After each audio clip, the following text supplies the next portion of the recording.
And welcome back to the Movie Pope podcast. And today we've got another great guest. We've got Wendi Johnson of the Full Circle Players here.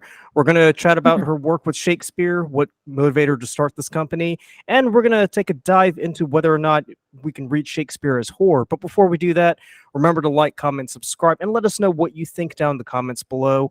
And as always, thank you so much for taking the time to watch this episode. And let's get started. Wendi, how are you doing today? Hi, I'm great. How are you? Oh, not too bad. I tell you, like usually autumn is both the best time and the worst time of year. Yeah, Just because I'm an autumn baby and all my favorite things to do are in the autumn. But man, it just hits you like right where it hurts. yeah. The weather is very interesting. The pressure changes and everything can do a lot of damage. Well, especially out on the East Coast. I don't know what it's like in California, but on the East Coast, it's like, oh God, everything's just been dialed up to 11. Um, but um, but I do want to just learn more about yourself because when I sent the when I got your email, you said that you run the Full Circle Players theater company, right? Yes, absolutely. I'm the artistic director of the Full Circle Players, and we're located in Riverside, California. I'm also a theater teacher, and I'm doing a competition with my kids right now, students. So I work with them in high school, and I have this theater company. That's a big focus on Shakespeare and on new works also. Okay, excellent. So why don't you just tell us a little bit about yourself, like you know what you did before you started the company, what motivated you to do this, and tell us about how you fell in love with the works of William Shakespeare. I started the company 3 years ago during COVID, believe it or not. Um, I had it's kind of a weird time to be doing stuff, but I just had so much time on my hands. And we started doing things even online. We had done a play right before COVID, and then we were going to do Electra in the fall, and then COVID shut us down. Um, Sophocles' Electra, new adaptation. Um, Right. so I was just motivated to do it because there's a need within our community for equity, diversity, and inclusion in the arts, and also providing free opportunities for people. So our company's motto, our saying is theater for all. And it's a huge focus of who we are. We want to inspire and include and ignite passion in artists and audience members with the works that we do. So that's why I was motivated. I saw a need within the community, and we're working to make that need fulfilled.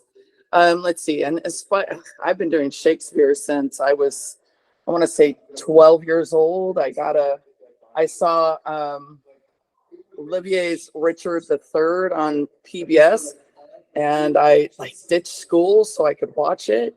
And I was in love. Like that was it. And I even went the next day, and my teachers asked where I was, and I said I was in here because I was watching Richard III with Laurence Olivier, and it was amazing. And that was it. After that, I read Romeo and Juliet. My cousin bought me a complete works at a yard sale. Hmm. And I read Romeo and Juliet, and I was hooked. And even in high school, I was known as the Shakespeare lady. So I've been doing it, and I still am. So I've directed over 21 of his canon, and right now I'm doing Cymbeline with my high school students, and we just did Comedy of Errors for free in the parks in Riverside. Impacted over 1,000 people, so it's pretty amazing. I have a deep love for his works, and just for the themes and how it connects to people, and it just really inspires me, and I love inspiring other people to that belief also. Yeah, absolutely. Just because and the weird thing is that is that in the when you're in the classroom when you're supposed to read Shakespeare, you have this unspeakable hatred for him because you can't figure out what he's trying to say. Yeah. You're just like, man, why is he speaking in this ridiculous language? But when you read him on your own, you're like, huh, oddly enough, he actually makes sense. The work that really spoke to me was Henry IV Part 1 when I was reading Falstaff's speech right before battle, and Yeah, I'm like, wow, this is so cynical. This really speaks to me right here. exactly. His works speak to the heart when you can get past the these and thous And if you have somebody who inspires you to it, it's easier. And doing it in the theater classroom or doing it for the thing with the audiences this summer with Comedy of Errors, we had 2-year-olds involved in watching the show, and little kids, 5, 6, 7, 8 years old, coming in big laughter with the play, and just, wanting to get autographs from the actors and how much they love them and how much they were just enjoying. And I literally told them, just so you know, this is what Shakespeare is, not what you're going to learn in your English class. It's going to it's joyful and it's fun and it's funny. And then, as you were talking about, it's also extremely creepy and scary, and just a very, very, it's worse than Saw, any of the Saw movies. In fact, I think they get their inspiration from Titus Andronicus. Yeah, and I do want to dive into that a little bit later, but I do want to circle back to that because with Shakespeare, it's one of those things where you kind of have to do it right, otherwise you can turn people off. I remember I remember in my last interview with Colin David Reese about Shakespeare, there's sort of this competing, these two competing schools of thought of how to approach Shakespeare: the academic approach, which unfortunately most of us are exposed to, and then the actor's approach. Yes. Do you feel like one is kind of makes more sense than the other, or do you figure they can both sort of complement one another in the appreciation of Shakespeare? I think that both can complement each other. I kind of go and lend myself to both sides. As a performer, I'm first an actor and a director. But Shakespeare's plays were meant to be heard. So when he was performing them, people would go to hear a play, not to see a play, which is why there's so much description within it. And so it can be studied also. And I love to study the text, especially when I'm prepping a play. But when it comes down to being able to get the common person, who I believe these plays were written for, well, they're the ones that were throwing things at the actors down in the groundlings. They're the ones that are, we don't like this, and they're throwing their chestnuts out there. So I think that they were written to be seen. To be, performed. And when you perform it, all of the stuff makes a lot of sense. But then also, because it was meant to be heard and not seen, there's so much description in there that you could read it and get a lot of details. But to just sit and read it in a room by yourself, if you find that that's something you're interested in, yes. But I think the majority of people, it's too difficult to get there. The nuance of the characters and the relationships between the characters, that's going to be difficult to really get if you're just sitting there reading it. I think when it's on stage, it's visceral, it's raw, it's there. We're in that moment with the actor, with the text and the actor, and when it's done well, it's sublime. It's just, it's so gorgeous to watch and to feel what's going on. But I could see the other side. It's just not for me. I'll read the plays because I do them for prep, but I thoroughly believe that for them to be enjoyed by the majority of people and to connect to the people and make it accessible, it needs to be seen, because then everyone can get it. It's not just for the scholar who sits there and knows Shakespeare, but Shakespeare is meant to be for everyone. And that's where you're going to get it in the performance is it's for everyone. And when it's in the performance, and when the company knows what they're doing also, and we do. So that's my passion, is to make it accessible to people. Right, and Colin said the exact same thing in our last interview. So I was gonna ask, how do you get people to appreciate Shakespeare? Because because you started it during the start of the pandemic, so that kind of works against you. But also, but also, the U.S. I don't want to sound like a snob or anything. And by the way, but when it comes to American audiences, we're not as appreciative of Shakespeare as we would like to be. How do you convey that appreciation to the audience? Well, first you've got to get to the human element. These are, Hamlet is a kid. He's older, but he's a kid. who's gone through a father who has died, and many people have had those experiences. He has this betrayal from his mother. I mean, lots of children are estranged from their parents. You have ghosts, which are fun. You have war, which is fun. With Cymbeline, what we're getting, I mean, we have made it into, it is Shakespeare's fairy tale. So accessing the themes within there, telling, these teenagers that, this is a fairy tale, and being able to convey it to the actors helps them be able to convey it to the audience. With Comedy of Errors, I mean, the whole thing, we did it as my focus, although it was, set in the Renaissance, etc. But we looked at slapstick. We looked at Laurel and Hardy and the Three Stooges in order to really bring out the camp of that play, because it's just such a fun, it's intended to be fun. You could tell when you look at the text and how it's written. It's intended to be a fun play. So there's not a lot of depth to it. It's two sets of brothers who meet up on an island and they have a really bad day, and it's just meant to be fun. And so I try to access the details of, as the director, what is the story I want to tell, and then I relate that to the artist, and then we work together as a collaborative team to bring those pieces of information out to the people, and everybody just loves it. As far as teenagers, the interesting thing is that they just crave it, and once you've got them and hooked them, they're hooked for life, and that they love it all. It's like, oh, I've opened up a secret thing that nobody knows how to do, and I'm good at it, and I understand it, and now they have access to so many things. And I work with kids who are socioeconomically disadvantaged, or they're coming from I have a lot of kids who have learning disabilities, and yet they can access and understand it, and they can convey it to an audience as actors should. And they're hooked for life. They can say, I did Cymbeline. I did Coriolanus. I've been in Taming the Shrew. I've been in and they just have this thing about them that they feel they're special and that they could do something a lot of people can't. And our audiences come with not even speaking English, and they understand what's going on. And it's pretty powerful. For me, Shakespeare changed my life, and I want it to change other people's lives, because the themes are us. It's humanity. It's who we are. We all feel sad. We all feel fear. We all have that urge within us, even if we don't like that urge, of revenge.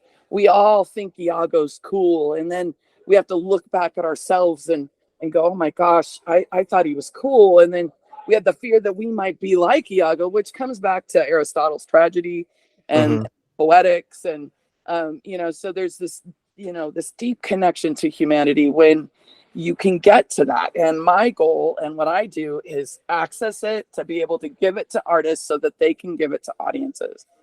And I have been doing it for, 44 years. So wow. On a consistent basis.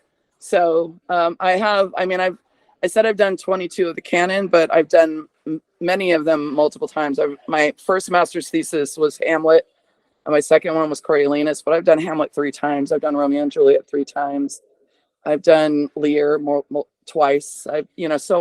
I've directed 94 plays, and over half of them are Shakespeare, because I just believe in the story. And every single time it's different. Every single time I have a new Hamlet, the story is different. Even though it's the same director, even though I may even have the same theme, it's still a different play, because new people bring new insight into the text. And you can't get that if you're alone in a room. You just can't by yourself. You only have one person's perspective and one person's idea. And so that's what, to me, it's all about. And it's visceral for me. I'm very emotional walking back and forth. I'm just, because I just think it's such magic to be able to do that for people. And then they go, wow, I didn't realize Shakespeare was so cool. And wow, I know how to do this and I understand it. And It's really amazing. Yeah, it kind of brings to mind Shylock's, famous quote, "If you prick us, do we not bleed?" You know. Yeah, absolutely. So, so another thing I want to ask you. So, because you mentioned it earlier, do you you do other dramas besides Shakespeare, right? Because you did mention Oh yeah, Electra. yeah. I'm doing. Yeah, we open Electra on Thursday, in Riverside, and yeah, I commissioned one of my Shakespeare friends. We I directed him as Prospero and Tempest, and then he's also an author. He has several books out in local area. A book on wineries for the Temecula wineries up here, Hmm. and some children's books. And I commissioned him. I said, I want an adaptation of a Greek play. Can you do that? And he took on, before, like I said, before COVID, he took on Electra, and then he was able to get it down. And then during COVID, he had reworked the iambic pentameter in order to keep the verse. And so he's an extreme Shakespearean scholar on his own. His name is Rob Crissell. And then he went and took it and got the iambic pentameter together and put this play together. And it's just really an excellent adaptation of Sophocles. It's Sophocles' version of it. It's made it more accessible to modern audiences. It's a very bloody, talk about horror. Holy moly, Electra is vicious. It is a vicious play. Hmm. But it also, it draws us in. What kid, what teenager, what even young adult hasn't had issues of contention with their parents, hasn't had those moments where you're just like, oh, if I, you say these things. And again, we go back to Aristotle's Poetics and the idea of fear and pity. We have pity for her and her circumstances, and we have fear that we might be like her. And it's very visceral, a lot more than I thought. And, I've put in a lot of relationships and this idea that this is a family who is longing to connect and they just cannot connect. They don't see each other. And families have that issue a lot where, you just see me.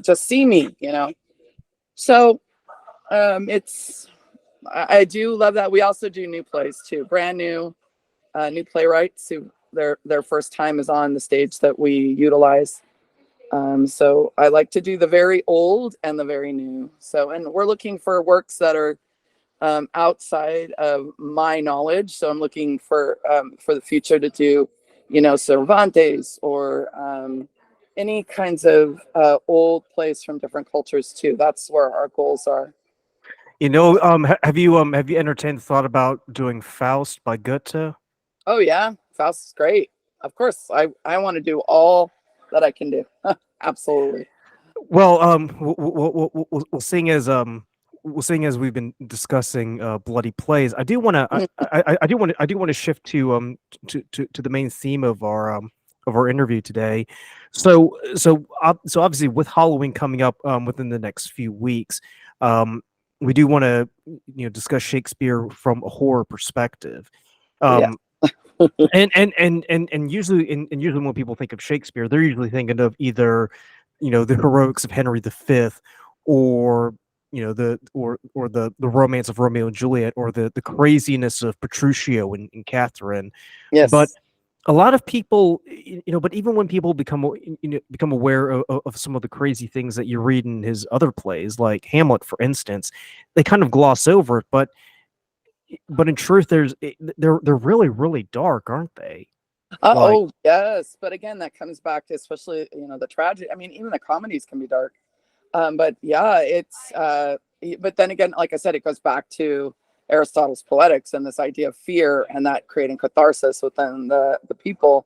When you see Titus Andronicus, and which is the bloodiest play, oh there's yeah. 15 deaths, and it's one of his shortest plays. You have a character like Aaron who is just, I am not repentant, and the only regret I have in life is that I couldn't do more than what I did. The thought of that and the fact that you can connect to him, and to see all of the bloodiness that happens, and you're like, whoa, like this is so, like, I could be there, this could be me, this, and the fear coming in, and the that's why we love horror. We love it because we get afraid, and through it we're cleansed, and we become purified through watching somebody else do these things. Then we are cleansed, and that's why the Greeks did it, and that's why Shakespeare did it, is this idea of of cleansing the audience with catharsis. He's got many deep, dark, horror focused kinds. I mean, I mean, Titus is probably the worst, but the death of Coriolanus at Hmm. the end is extremely brutal. They hang him upside down and slit his throat, and eviscerate him. And it's very brutal, and it's unexpected, extremely powerful. And Cymbeline, they cut off Cloten's head and then lay his body with Imogen, and she wakes up and thinks it's her husband and just smothers herself in the blood and walks around with it, and this idea of this loss, and the mourning of this person. I mean, Hamlet has everybody dead at the end. The death of Claudius is pretty intense, with him, stabbing him and shoving the poison down his throat. You have um, Well, what about the Scottish play oh also? yeah, I mean, oh there, yeah, you got the Scottish, but I'm not going to say it because I'm in like a theater space. Yeah. But yeah, I mean, even that. I mean, and then you're going to think about the superstition around that, the superstition around the Mackers, and the fact that there's whole plays on the true deaths and Shakespeare plays, people who've been stabbed to death, and and Mackers is witches, and you see man in its deepest, darkest place, and then you see them, either rise up or they fall, and through that we're drawn in. It's thrilling. I mean, when I did Mackers, I murdered a pregnant woman and a 6-year-old and an infant on stage, and everybody loved it. It's extremely bloody. The massacre of the Macduffs is very intense, and then Duncan also, and I saw the Folger version of it, and it was very bloody.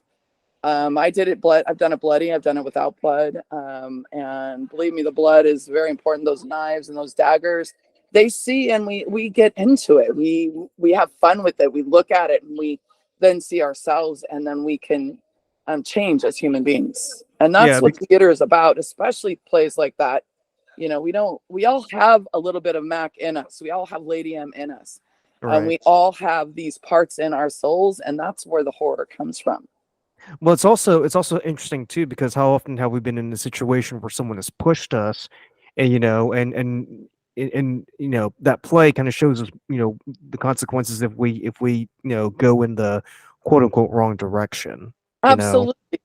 I think they're almost like morality plays, because it's like, if you do this, then this is, if you go this direction, then, you can end up like this. And he doesn't win. You want that power hungry stuff. I mean, sometimes I think our politicians need to see more Shakespeare. Julius Caesar also, that death of Julius Caesar is brutal. I was thinking of Richard the Third in this Oh particular yeah, case, the Richard too. Bosworth. Yeah. He Well, Richard, kills all of his family. Yeah. that and Richard the Second as well. Yeah, and, When and he that when ending. when he comes to open the Purple Testament of bleeding war, and everyone, because when I read that, I'm like, okay, this guy's clearly off his rocker. He's clearly lost grip of reality. Yeah. Because the entire kingdom's turned against him. Therefore, Bolingbroke, but he still thinks he can command the winds to do whatever he wants. Well, and Uh, that's the ego, right? So we see the ego get lifted, and then we see it crushed. And that's important, and then of course that leads into us then seeing Henry V, who's the Golden King, and his learning from his father's mistakes, and it all kind of goes together. And again, as I said earlier, it's about us being human, and about right. what it is to be human. And it's in all of Shakespeare's plays. The horror plays are the honestly, I love a bloody play. So like, talking about horror, I'm like, oh yeah. I mean, I'm doing Electra, and these guys are bloody as heck, and I love it. And I did blood, mass amounts of blood, and we did Sweeney Todd too. So yeah, I do other things. I love to. We had a whole season of blood last year. I love Medea and all of those plays, because I was going to ask you about Medea because that's considered one of the darkest of the Greek plays. oh She. yeah, well, I mother mean, I killing mean, her own yeah, children. exactly, yeah, exactly. I mean, from what I understand, it was a shock even during even when it was performed in ancient Oh, I'm Athens. sure, but that's because you can relate to her. I mean, I could relate to her. So I've had a relationship that I felt like, I could, I could take him down if and I know how could I make it so his life is miserable. Many of us have had those feelings. And so then we see these plays and it's like, oh, well, the consequences, right? So like with our elector, we're talking about blood will have blood. When will it end? That's our look at. And when I did, that's the question that we're exploring is when will it end? When will the revenge, the blood revenge and the revenge end? When is this going to end? And this is so topical for what's going on in our world right now. Right, right. And it's just, it's so powerful because these topics are very, very close to us as humans, and the blood is something that, yes, it's fun. A horror movie is a lot of fun. Going to horror houses, a lot of fun. But when you look at these stories, they don't just talk about that. They talk about the humanity and our own dark desires, and we see those things, and then we can learn from it and see the consequences with ourselves, and hopefully go out better people, not wanting to do terrible things to people. I think the scariest thing when it comes to horror, whether it's on stage or on screen, isn't necessarily the profuse amounts of blood. It's the psychology that drives the Yeah, action. You know, absolutely. think of Saw, for instance. I mean, the psychology behind it is just terrifying in itself, and you kind of ask yourself, and you mentioned it, and you mentioned it before. How can people conceivably think like this? Um, so I want to ask you, eh, eh, when it comes to performing these plays, and you're performing them with all of the guts and glory, Mhm. literally speaking, um, I mean, does the audience react, in a horrified way, or are they more like, oh, just more blood and guts? What No, else is new? they tend to be extremely emotionally moved. You hear the the gasp and the oh and the reaction after. You have people crying. Hmm. When I did Mackers in that moment, I had people stand up when the kids were killed. Um, One of them was my granddaughter. No. Yeah, I put her in there. She's so cute. I was like, let's get the cute kids. So You went Game of Thrones on their ass, didn't you? absolutely. I mean, and because that's what's going to make the audience look at it. Otherwise, they're looking. We're dealing with a world that's in Instagram land, and everything is so quick and fast, and it's so easy. What makes theater different? What makes a live play, more visceral? What makes it connect to the audience so they feel that they're there, that they're connected to this experience, which then in these experiences they become the witness, and in that witnessing they can look at the atrocities that are surround them, and many of them do. They talk. I left shocked. I did 1984 on Hmm. stage, and we put the kid, the senior in high school, went through the torture, and the audience was like, I am angry. I'm just really, really angry. And I was like, yeah, well, you should feel angry. It's not a fun and easy ending play. The same with, like I said, with Mac, it totally was too. People were just like, oh, but they also were talking about it when they're leaving, and how it relates to them, and where I didn't think I could stand something like this, and they do. I mean, and I heard that at the Globe when they did Titus Andronicus before this recent one that was done with candles, Yeah. people were just like completely like throwing up because, and not that they had a lot of blood, but not that there was as much blood as in like Saw or something like that. But it was the psychologicalness of it that you can see, how Aaron manipulates everybody, or how, these, the boys, they're just so awful. Hmm. But these atrocities happen in our world. These things happen. And, maybe not to the extent, but I honestly and truthfully, I mean, there's, genocide and massacres happening all over our world. And we need to, as Hamlet said, turn a mirror into the face of the world. And I personally take that on as a personal thing, that I'm turning a mirror onto humanity when I create art. And that's the only kind I want to do. So I'm not let's do Finding Nemo. I'm not that person. I won't do that. I won't sacrifice myself for dollars. I want to put on plays that turn the mirror to the humanity so that they can look on themselves. and they can see their own things through their own self and hopefully become better humans. Um, does it work? I don't know. Do they have conversations? Yes. Do they like to see my work? Yes. And that's matters to me, that people talk about it and that artists want to come back because it changes them too. And So that's what basic so it sounds like what you're trying to do is at least try to reintroduce sensitivity in a desensitized society, I, right? yeah, well, I try. I mean, obviously there's people who are like, okay, I did Shakespeare. All right, let's go. I mean, obviously there are always those people, but for the Yeah. most part, people are very drawn into what they see. So, and that makes me happy.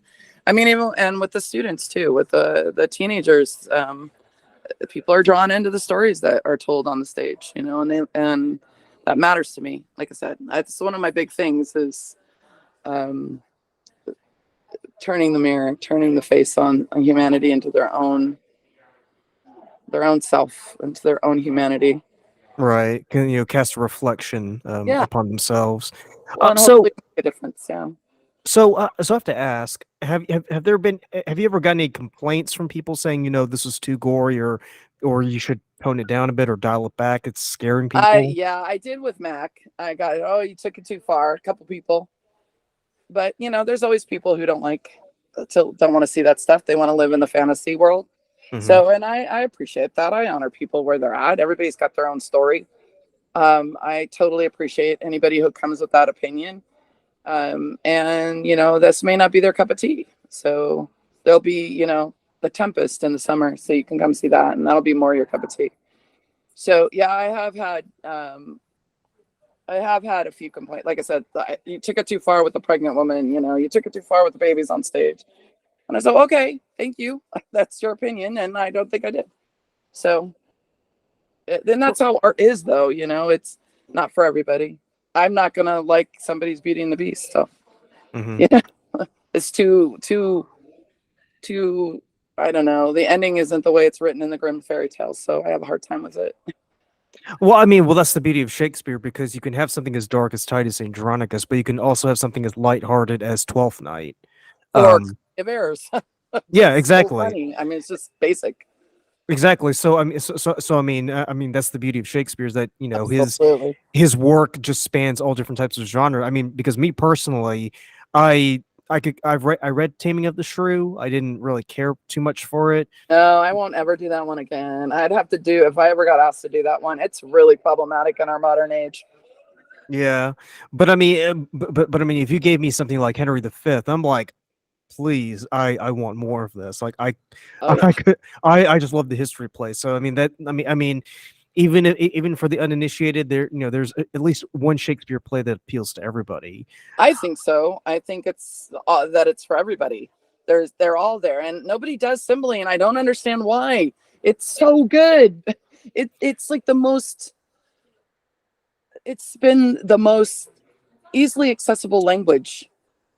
It's written the same time as Coriolanus, which was extremely difficult to get through because it was so dense with the politics. And then you have the Cymbeline that's just so light and filled with jokes, and it's funny, and an evil queen, and you have all these elements of Snow White and the woodsman and all this stuff. I don't understand why it's not done. And you get the gore of the headless Cloten, whose name means to have his head cut off. It's ironic, it's super funny, and I don't understand why it's not done. So that's like my new thing. Do Cymbeline. Everybody do it. So Because it's such a great play. so are you making it your mission to kind of perform all the plays that aren't performed on a I regular My mission basis? is to do my bucket list is to do all the plays. What well, I was gonna say, I'm still waiting for someone to do Timon of Athens because I think that's a gold, Oh yeah. gem in itself right Well, it's there. on my list. It was on my list this year. And I just was because we had done an adaptation of Medea last year called Mojada, Medea in Los Angeles by Louis Alfaro. And Hmm. then we did Sweeney Todd. I needed something a little lighter for my season this year. Gotcha. So I try to do like there is blood, and bloodiness. And then people go, there's a lot of blood this year. And it's like, yeah, I know. We're having a really good time. It's a lot of fun. And then, next year will be lighter. And so Yeah. I kind of do that. So that's why we're doing Cymbeline, which is lighter, I guess. It has great sword fights in it and battles, and it's Yeah. just a lot of fun for the kids to do too. I have a huge cast of kids who just want to be in it. You know, it's so amazing. Like, that's amazing. Everybody wants to be in the Shakespeare play. You know what I mean? So Yeah. So I definitely want to ask you. So how do you go? How do you go about setting up a production of any play? Like, like, can you walk me through the process of how you get that started and how you kind of run it? yeah. So my first thing is, what's stirring in my heart? Like, what do I want to do? Hmm. What is inspiring me right now? That's usually first. And then I start doing research on different productions and plays. At my high school, I'm doing, a Shakespeare play every other year, plus the kids do Shakespeare competitions throughout the year. And then in my theater company and Full Circle Players, it tends to be what's the theme, what is the thing I want to bring out into the world. And like next year we're doing Henry V because I'm dying to do it. So you brought it up, I have to tell you, I love that. That's my favorite history, and I can't wait to do it. I'm so excited. So I start thinking usually a year in advance, and then I start thinking about what do I want to explore. What's the question that I want to explore? What is the theme within the play that matters? And I start doing that research on, what themes are in the play. And then from those themes, I start looking and diving deeper, going down the rabbit hole of the history of the play. And then I look at the play as a small planet all on its own. And I start thinking, what is the feel of the verse? So especially with Shakespeare, I'm gonna say, okay, this play is very, the cadence when I'm reading it or I'm hearing it, it's got a cadence of like a lot of energy that's you look at the alliteration within it and I go, oh, okay, this play is telling us this story. And so I'll look at it, and like for Electra, the story of revenge was huge on the page. And so revenge is what I focused on. With comedy of errors, that play is just fun. And so I was looking at the verse, it's so light, it's so like, it feels light to me. So I can't, like, I look at things that how does it feel to me intuitively, and then I start deep diving into the research, which is honestly my most favorite part of doing a play, is researching it and finding out, how am I going to tell this story, how am I going to access it. Electro, we set it in a dystopian society. As a director, I use a lot of movements. I use viewpoints and a Laban, and I use different kinds of movement sequences to help access the play for people. It helps me tell the story. And so I think of it almost musically, even though I don't play an instrument and I'm not a singer. It just feels to me like music. And then I start thinking about, what's the style, and getting my team of collaborators who want to tell the same story as I do. And then we start production meetings and pre-production. And then we bring on the artists. And from there, I start doing additional research through the collaboration with the artists. All the artists, I'm an extremely collaborative person. I can't just tell my story. It has to be a story that's within all of us. And so when I'm casting, I'm looking for people who are going to help me tell the story, and who have interesting backgrounds and are going to be collaborative with me. And we're going to take I love to merge actor and character. What is it about you that brings this character to life? And we spend a really short process. We go really quickly. It's about 4 to 5 weeks in rehearsal with actors and the technicians. And then we do the opening, whatever that is, 2, 3, 4 weeks, depending currently on what's going on. And then I listen to the audience too, because it's sitting in the audience and watching them react is quite enjoyable. Did they laugh at that moment? And I didn't realize that was a laughing moment, but I guess it makes sense. So that's a basic process. A lot of time in research, and I spent a lot of time mulling over a show. Like I'm working Henry V, even though it doesn't open until next October. And so I'll start like thinking of things and putting lines down and words that are tantalizing my creativity. And, I really want these battles to be, luscious and really emotionally driven because it feels that way within the text. And so I start thinking that way, and I pick up music to go along with it. I set up a really I start setting up a file that has music that reminds me of the play. This makes me feel like this, like I said, it starts. All right, I'm doing Tempest in this summer. So Tempest is also, it's the second time I've attacked Tempest. So it's a new way of handling the text. And so I'll start thinking about this all now, even though that goes up in July next year. And I just, I like to mull and meander through a play in the beginning, and then I attack it hard on when we get into rehearsal. And So I want to ask, so are you working with any budgetary restrictions or requirements when you're in this process? Yes, we have tons of budgetary. Theaters are there's not a lot of people going to theaters right now, unfortunately. So I write grants for the company. We just recently got somebody who's willing to write grants for us, and that's going to help a lot. But finding funding, we do offer stipends to actors. We're not able to pay them equity wages, but we pay our technicians. But it's super budgetary, and I'm a minimalist because I believe that theater is about the artist, the text, and the audience.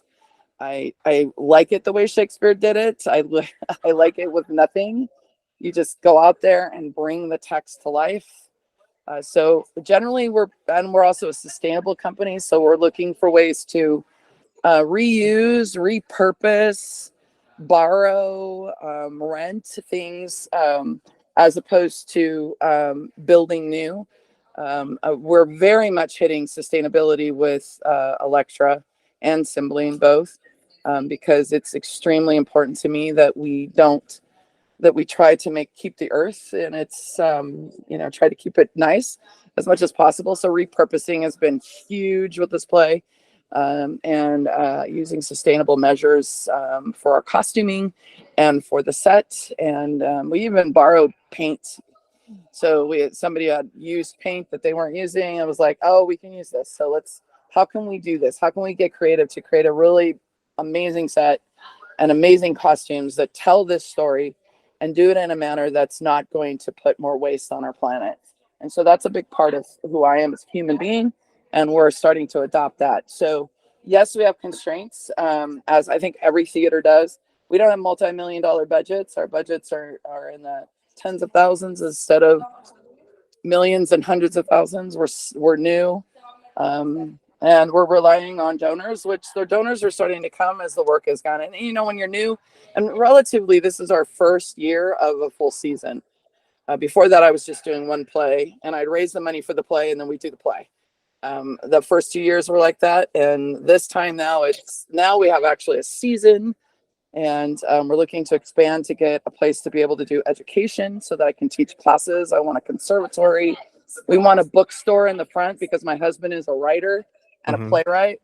And so we have a lot of ideas of where we want to go with this. And it's all based in our soul of wanting to tell really great stories and bring it to an audience and impact the world through the stories and art that we put on the stage and bring into our communities.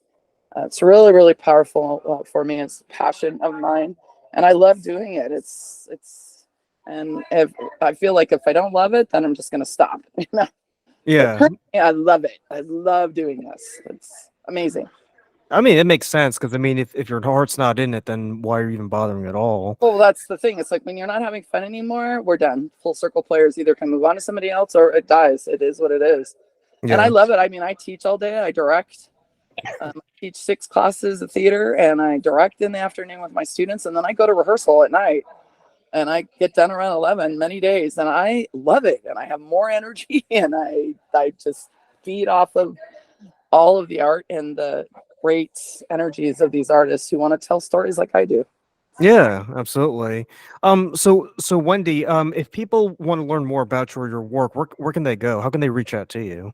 Oh, well, they can go to our, if they go to our website, we're at www.fullcircleplayers.com. They can join our mailing list. We are also on Instagram at Full Circle Players 1 on Instagram. And we're also on Facebook. Like, share, follow. We'd love to get more and more and more people knowing the work that we're doing. But those are ways to get in contact. You can get our mailing list, and those are insights to us. Right now, we're doing, the cast takeovers and all the fun stuff before we open. So our Instagram is rife with just a whole bunch of fun stuff before we open. We're going to actually go live tomorrow night for our blood rehearsal. Oh, We, cool. we Cool. move into the theater space tomorrow. Not tomorrow, sorry, Monday. We move into the theater space, and they'll be doing the first blood rehearsal for Electra. So that'll be live probably on our Instagram. So if you follow us, you can get that. And you can follow us on anytime. Yeah, we're always doing something. We'll be dark for a little while until May when we open up our new play festival. That's what we're starting with next year. Oh, cool. And I'll have them down in the description below. So if you're watching, you can just check it out. But before we sign off, I have to ask: is there a particular movie or TV show that you really really love that you just want to tell the world about? A current one, because honestly and truthfully, my favorite movie ever is Kenneth Branagh's Henry V. Okay. That is it. Like I think it's such a great play. It's such a great version of the movie, and I think it's amazing. As far as modern movies, I don't go to the movies a lot anymore. TV shows, though, we are watching the new. It's the makers of The Boys. Gen V. Yeah, Gen V, super fun. And then we also are I'm reading and watching Silo, which is a pretty awesome sci-fi. I like sci-fi, so but that's what I'm watching right now when I have time. Gotcha. When you're not busy, trying to do 10 different things with the theater, right? Yeah, and I'm a grandma and a wife and a mother of 4, so it's a full-time job too sometimes. Excellent. Well, I can't thank you enough for taking the time to be on this podcast, and I just want to thank everybody for taking the time to watch this episode. And if you enjoy what you're seeing, remember to like, comment, subscribe.